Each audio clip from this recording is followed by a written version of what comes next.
Chapter 4, Rejection in Botswana. Rex was standing outside the airport in khakis and a t-shirt when we landed at yet another South African airport. He looked different out of his safari gear, which was neither here nor there, but he was wearing flip-flops, and I prefer that men don't do that. He was standing next to our South African airport greeter, also in flip-flops. "Look who's here!" I screamed as we got off the plane. "Rexy!" The six of us yelled as we ran over and tackled him on the tarmac. We were elated and drunk on love. He was as happy as we were, and there was no denying it. The airport in South Africa that was our way station to Botswana was the size of an El Pollo Loco and had 8 gates in total. There's a little shopping area in the airport's most important feature, a full bar, which is where we all hightailed it to reload our drinks.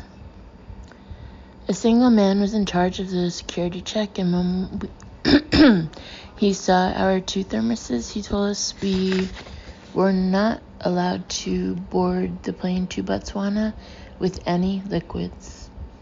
The girls all looked to me.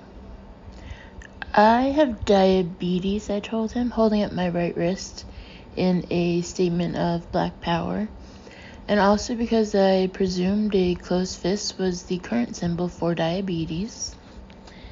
"Type 2. The girls and Rex kept their heads during this exchange. "Okay," the man said with a confused look on his face. "Come on through." Once inside the gate, we gleaned that once again we would be the only ones on the plane. Sue reminded us that we had hogged all the alcohol and that she and Simone were dead sober. "I'm going outside to smoke a cigarette," she said, using air quotes. Simone was the first one behind her, and we all followed suit. I informed the man at security that although we had already been through security, we needed some air. In order to avoid repeating our previous conversation, I told him, "We'll leave our thermoses here and be back in time for the flight. Please make sure no one touches my juice." Our greeter led us outside to the front of the airport, which was on the opposite side of where we landed. There was a medium-sized parking lot in front of us. Sue took out 2 American spirits, handed one to Molly, and motioned for her to go distract our airport assistant while we smoked the pure African ganja. Somehow on the plane ride, Molly had become more intoxicated than I had seen her on the entire trip, and it was pretty fantastic. Being that she's a bigger girl, it's harder for her to get drunk, but when she does, it is well worth the wait, like an elephant trumpeting. Her body will swing in several different directions, and if you are in her line of fire, there's a chance you could lose your life. Molly went over to divert the man's attention, and this was what I overheard. "Oh my goodness, are all these cars here for flights?" She waved her hands around wildly, making one asinine observation after another about the air traffic control towers in South Africa as compared to the ones in Los Angeles. After Sue took a hit off her cigarette, we realized we had the real cigarette and Molly had taken the marijuana cigarette. She was 10 feet away and exhaling smoke into the man's face while gesticulating like one of those guys with the glow sticks who direct planes where to park once they've landed. Simone went over to Molly to retrieve the cigarette and had to struggle to get it out of her hands. When she did, she glared at Molly and walked back over to us while taking a huge hit. "I'm too sober for this shit," she exhaled. We all shared the joint, then headed back into the airport, where Hannah bought some more souvenirs for her nephews, 1 clay elephant and 1 clay rhino. I mean, who really gives a shit? The rest of us went to our gate, where Rex revealed to us that he had brought each one of us extra chapsticks. "Oh, Rex!" we all cried and mounted him again. Our little plane had arrived and was loaded with ice and champagne. Things could not have gotten any better. Camp Virumba is located in the Okavango Delta. It was very different from Londolozi and Camp Dumbo, and in a great way. The camp was engulfed by the delta, which meant we had to drive through what was essentially a swamp, but it was exponentially more beautiful than a swamp and almost otherworldly. There were elephants and hippos in the distance sloshing everywhere through the water, and there were lily pads and papyri everywhere. Rex sat in the front of the jeep to bond with Z, who would be our guide in Botswana. Z was the best. He was happy and bald and had a great sense of humor, and he had only one wife, so I trusted him. We arrived at Virumba at lunchtime, where the staff revealed to us that there was an open bar policy and we would be helping ourselves to our own drinks. They had gotten calls from both Londolozi and Camp Dumbo, and they were told that it was in everyone's best interest for us to be overserved. "Is that true?" Hannah asked, appalled. "We're like men," I declared, "gross Russian men who can't even fit into regular clothes. The only good thing about Russians is their salad dressing," Hannah whispered, to no one in particular. "They give all the camps a VIP list," Rex informed us, trying to allay our paranoia. "Do you guys even get E here?" Hannah inquired. "I don't know. I don't watch much telly," Rex replied. "But we knew we had a celebrity coming." "Are we worse than Russians?" I asked Z. "Be honest." No, of course not," he reassured us. "They just called and told us that all you ladies care about are lip balm and margaritas. We also like champagne and Bloody Marys," Sue corrected him. "We all get a VIP list that describes the type of guest who's coming and what we can expect," Rex explained. "Did the list go something like this?" Sue asked in her sing-song tone. "One VIP who needs a constant alcohol drip, who travels with a power lesbian, who also needs a constant alcohol drip.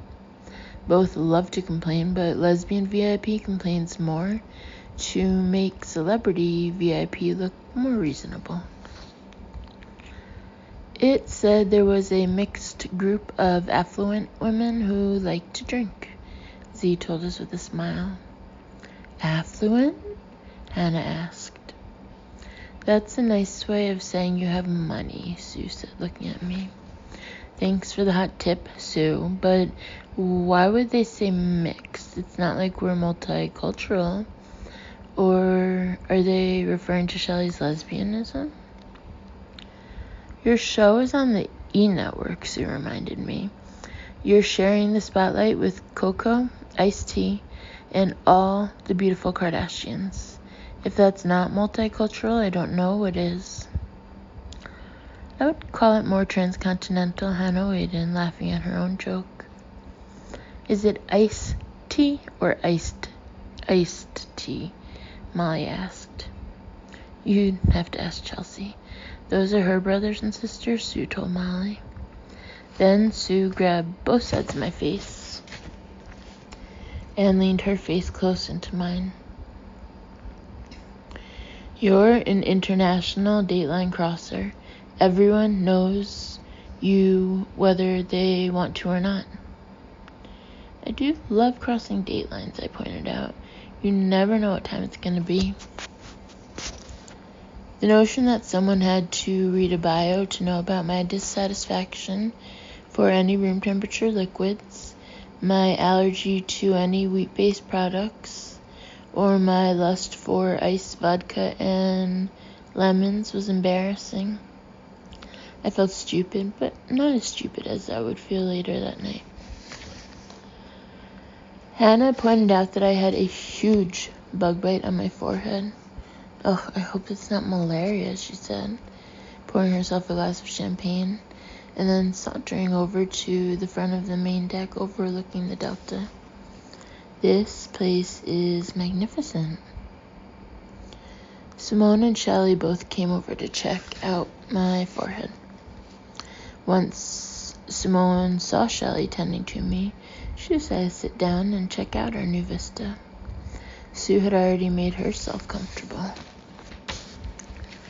I went behind the bar and made myself a vodka on the rocks with a splash of bug spray, thinking the bug spray would be more effective if it was ingested into my system rather than being applied topically, and with my amazing luck, might even work retroactively. Can you guys imagine if we had been alive during Prohibition? We'd all be shot at gunpoint, Sue replied. On the leg of this trip, we decided Molly and I would share a room. Hannah and Sue would stay together, and Simone and Shelley would pair up. Rex would crash wherever there was an extra room, which was code for "with me," while Molly got shafted to a sleeping bag in someone else's room. She was the youngest, so it was the right thing to do, and this way she wouldn't fall out of bed again, which she had done several times in the last week. Camp Verimba was filled with true Africans. All the women were swathed in boldly printed African sarongs and 3-foot-high head wraps. After taking in the scenery, we were prompted by Z to check into our villas so that we could prepare for an afternoon ride to catch the sunset. "I'm going to go to the gift shop," Molly announced with a wink in my direction. "Rex, do you want to come with me to check out my villa?" I exaggerated the fact that I couldn't carry any heavy bags because of my knee, and in his chivalrous way, he jumped to his feet to help me. My room was amazing and had a huge wraparound deck outside with unbelievable views overlooking the delta. I went into my bathroom, changed my underwear, put the dirty pair into the safe, and locked it. If Rex was staying with me, I didn't want him to see what I was capable of. Then we sat on the big bed that was facing the delta and opened a bottle of champagne, and Rex filled up one of my ice packs for my knee. He told me how nice it was of us to invite him on this trip, and that he was so relieved to be able to enjoy a safari without being in charge of one. I had my chest on his head, and we were both watching the water and watching the light, which was borderline hypnotic. It was our first official cuddle. Neither Rex nor myself made a move. I thought it more practical to wait until that evening anyway, so as not to cause a kerfuffle in the middle of the day by both of us reappearing for our afternoon ride in various stages of undress. At least that was the way I saw it in hindsight. In reality, we were interrupted by a knock on the door, and it was Z telling us it was time to go. We went on a sunset ride through the delta to check out the landscape before dinner. We met Z's tracker, whose name was Sparks, and we drove for a bit until we stopped the Jeep in a pond of lilies. The water was so placid and clear we could see all the way to the bottom. There were different species of birds doing the same thing we were doing, sitting still and taking in the surroundings. It was a beautiful moment in a beautiful part of the world that took everyone's breath away, including my own. It was silent for a moment too long, so I decided to ask the question that was on all of our minds. Is this where we get raped? Rex took this as an opportune time to describe to Z what kind of women he was dealing with and what to be prepared for. Z said he already loved us and that he had dealt with our kind before. Well, then, I shall say no more, Rex told him. This puzzled me. Rex, you said you had never met anyone like us. I never have, he defended himself. I swear on my mother's life I never have. No, No, Z said with a smile. I speak wrong. My English is not perfect. I have never dealt with this kind of women before, but I like it. Like it or love it? I asked. I love it, he smiled again. Z's tracker didn't speak a word of English, but knew when it was time to smile. This was when I tackled both of them in the front seat. In Botswana, we weren't required to get up until 7 a.m., so unlike the previous 8 days, we really let it rip that night.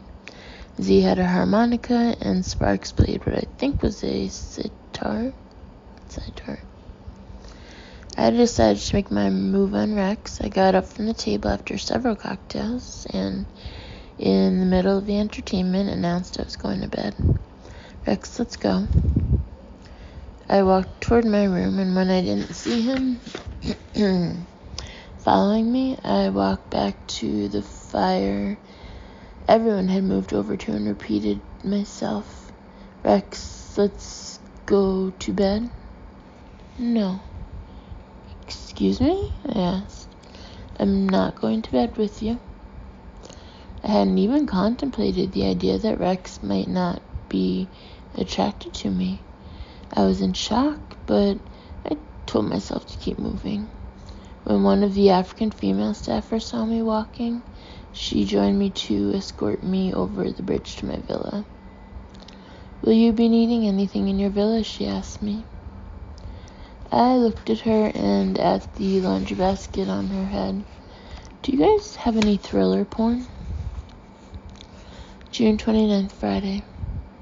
I woke up to Molly staring at me, smiling. Haro.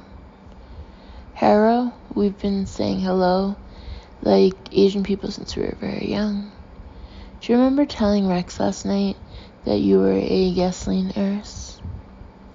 Why is my hair in a French braid? I asked her.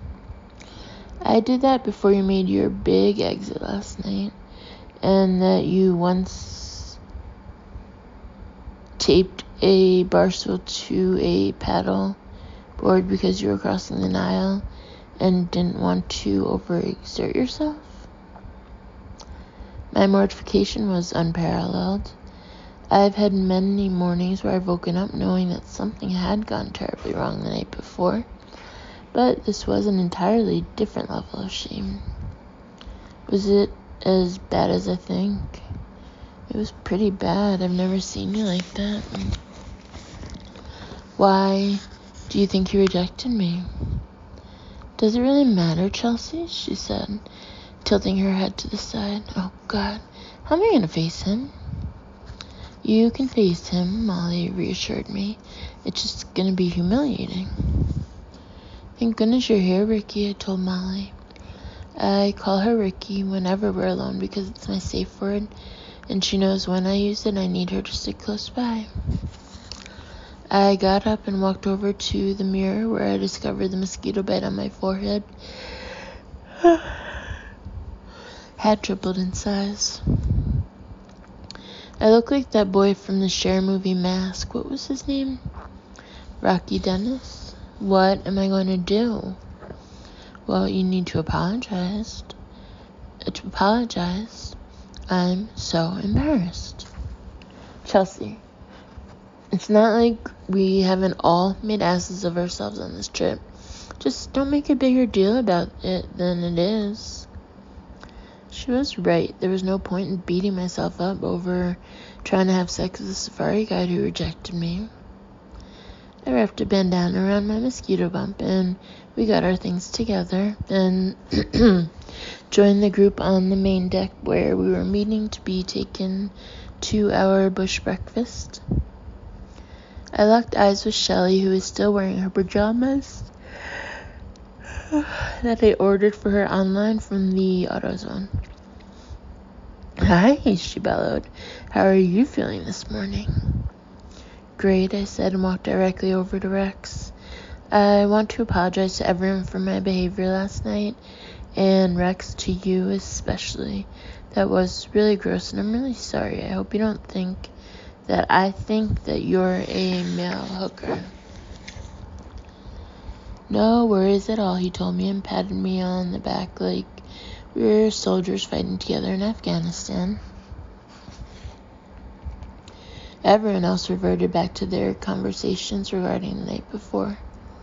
Apparently, after I had gone to bed, everyone stayed up until 1 a.m.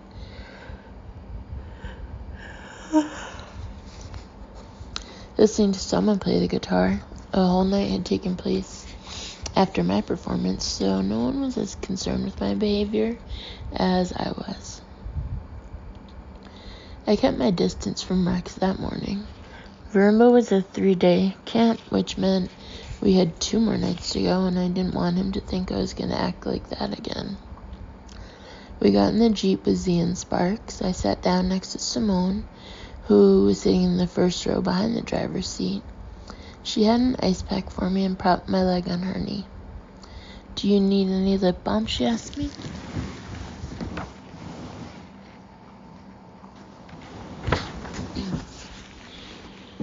I didn't know what I would do without my sister.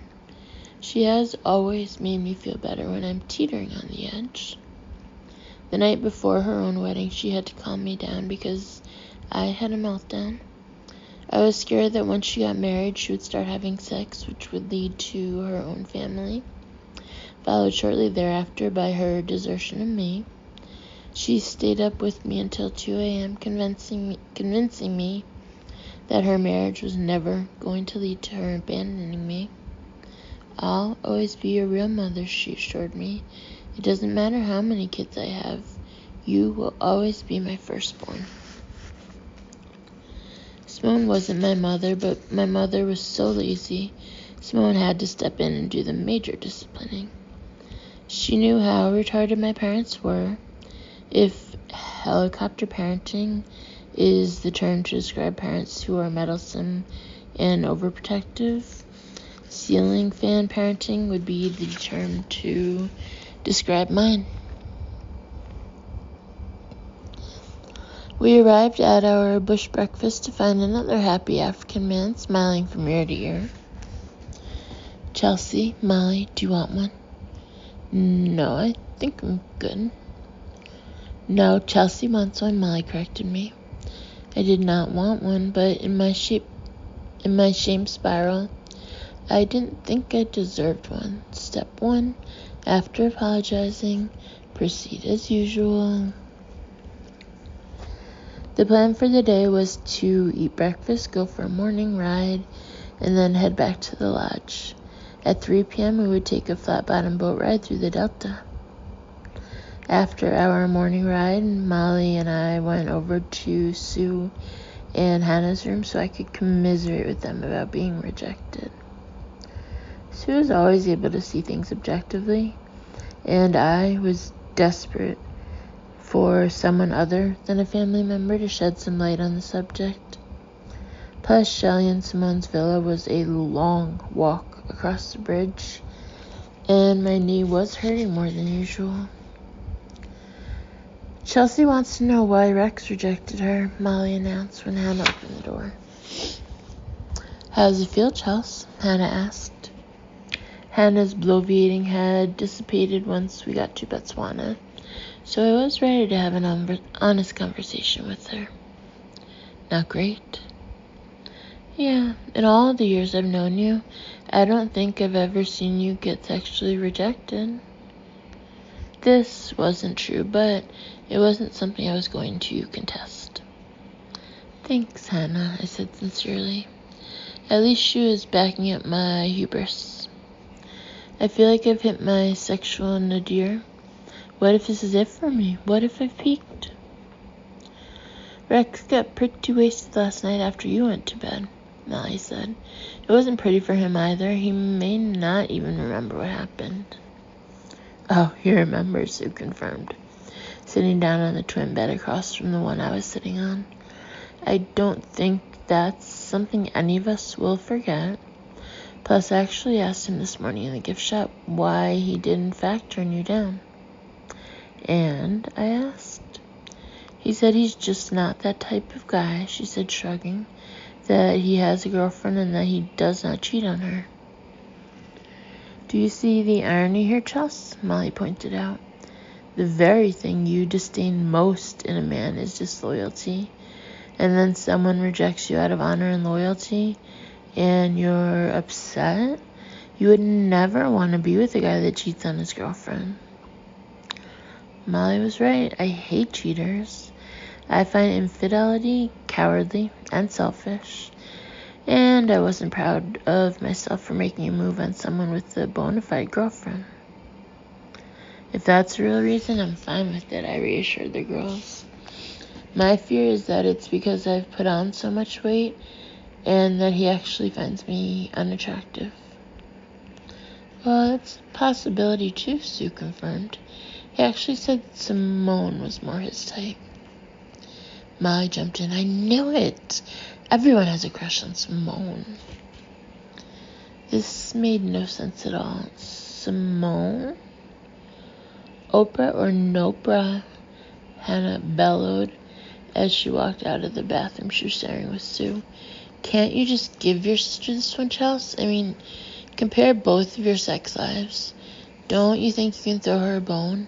I don't mean to sound like a pastor, but she just got divorced, for Christ's sake. You're right. I just don't want him to think that I think he's a prostitute. Like, I flew him out here to have sex with him. But isn't that what you did? Sue asked. Well, yes, but he didn't have sex with me. Well, then I guess he's not a prostitute. What Rex should really be doing with his life is working in Thailand, teaching all those teenage prostitutes that their body is their choice and that the word no is an option to use with their johns. He slept in Shelley and Simone's room last night, Hannah revealed. Why would he do that? I asked. Maybe he thought that's where he'd be safest, Sue said. Or maybe he wanted to be with Simone, Hannah squealed. Shelley and Simone's room had a little extra room that you can lock someone in like a caged animal. This was news to me. Hannah came over to the twin bed I was sitting on. Listen, Jezreel, I don't mean to sound like a pimp, but there are a lot of men who would die to sleep with you. Let's focus on the fact that we are on a trip of a lifetime, and you are responsible for bringing us all here. Yeah, Molly said. Yes, Sue agreed. If you hadn't broken up with your fourth boyfriend in 2 years, we'd all be at a Dodgers game right now. I realized my bathos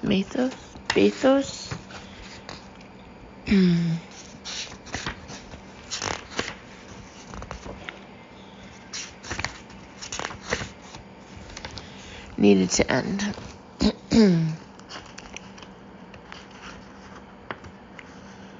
It was time to change the subject. Don't think I won't be purchasing a twin bed for my bedroom in LA. I've already looked on Expedia and there are tons for sale. Do you mean Craigslist? Molly asked. Why would you buy a used bed? Sue asked. I've decided to start cutting corners. Gas has gone up and so has the price of milk. We're in a fiscal crisis. Well, what happens when you bring a guy home? Molly asked. We will just have to use some of the guest rooms. I did a full circle head motion. This chapter is boring me.